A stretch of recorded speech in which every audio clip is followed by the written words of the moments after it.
आर्थिक सर्वेक्षण 2025-26 जाहीर. शेतकऱ्यांसाठी 12 ठळक घोषणा. शेतकरी बांधवांनो, आर्थिक सर्वेक्षण 2025-26 जाहीर झालेला आहे. तर वित्त मंत्रालयाकडून या ठिकाणी पोस्टर जारी करण्यात आलेले आहे. उद्दिष्टांची पूर्ती आणि अन्न सुरक्षेची सुनिश्चिती. ई-नाम योजनेअंतर्गत 31 डिसेंबर 2025 पर्यंत सुमारे 1.79 कोटी शेतकरी, 2.72 कोटी व्यापारी आणि 4,698 शेतकरी उत्पादक संस्थांचा अंतर्भाव करून घेतला गेला आहे. यात 23 राज्य आणि 4 केंद्रशासित प्रदेशांमधील 1522 मंडळांचा समावेश आहे. 30 नोव्हेंबर 2025 पर्यंत PMKSY योजनेअंतर्गत 1185 प्रकल्प पूर्ण झाले असून यामुळे अन्न प्रक्रिया क्षेत्राला मोठी गती मिळाली आहे.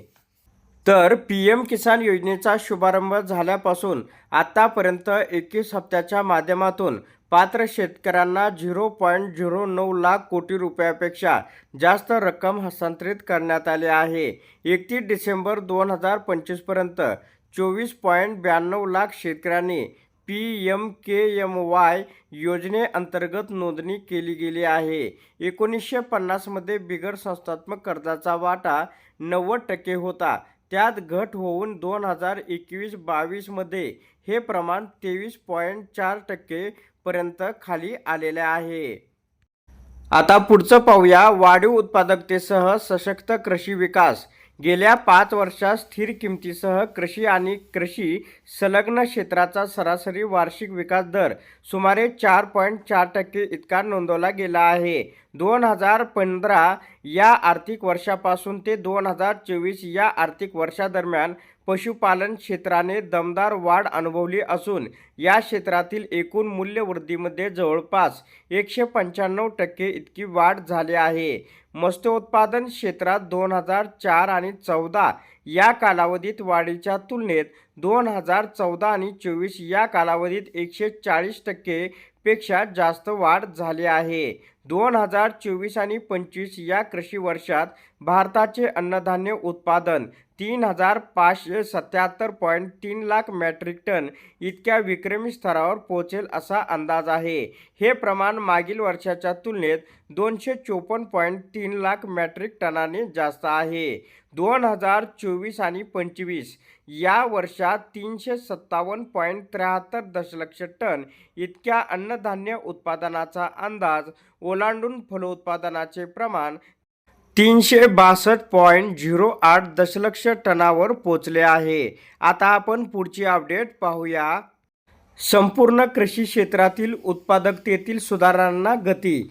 खाद्यतेलाचे देशांतर्गत उपलब्धतेचे प्रमाण 2015 आणि 16 मध्ये 86.30 लाख टन होते. त्यात वाढ होऊन 2023-24 मध्ये ते 121.75 लाख टनावर पोहोचले आहे. प्रधानमंत्री फसल विमा योजनेअंतर्गत सन 2024-25 मध्ये 4.19 कोटी शेतकऱ्यांना विमा संरक्षणाचे कवच पुरवले गेले. 2022-23च्या तुलनेत हे प्रमाण 32% वाढले. प्रधानमंत्री फसल विमा योजनेचा सन 2016-17 मध्ये शुभारंभ झाल्यापासून आतापर्यंत या योजनेअंतर्गत 86 कोटी अर्जावर प्रक्रिया केली असून दावा केलेल्या रकमेपैकी 1.90 लाख कोटीपेक्षा जास्त रकमेचे वितरण केले गेले आहे. तेलबिया उत्पादनात आत्मनिर्भरता साध्य करण्यासाठी खाद्यतेल तेलबिया राष्ट्रीय अभियान NMEO-OS आणि खाद्यतेल ऑइल पाम राष्ट्रीय अभियान NMEO-OP राबवले जात असून योजनेअंतर्गत सन 2030 आणि 31 पर्यंत सुमारे 70 दशलक्ष टनाचे उद्दिष्ट समोर ठेवण्यात आले आहे. तर अशा प्रकारे शेतकऱ्यांसाठी ही अत्यंत महत्त्वाची अपडेट होती. अशा प्रकारच्या महत्त्वपूर्ण अपडेट जाणून घेण्यासाठी आताच आपल्या टेक मराठी रघु यूट्यूब चॅनलला जास्तीत जास्त शेअर व सबस्क्राईब करा.